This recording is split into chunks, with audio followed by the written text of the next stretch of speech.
Sebuah rekaman ramai dibicarakan warganet di media sosial Telegram pada Jumat 10 Januari 2025.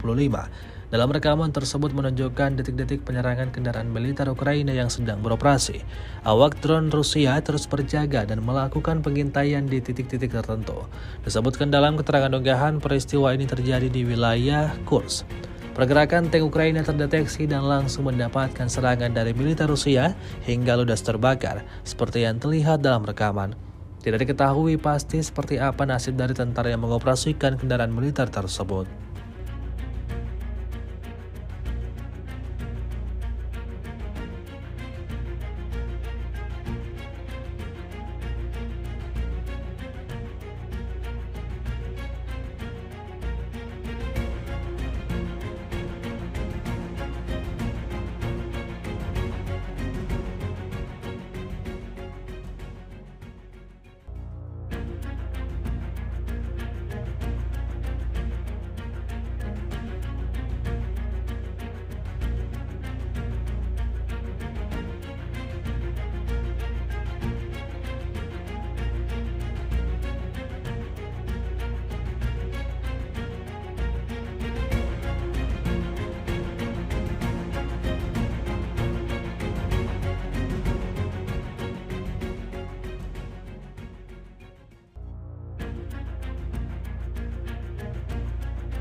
Download Tribun X sekarang, menghadirkan lokal menjadi Indonesia.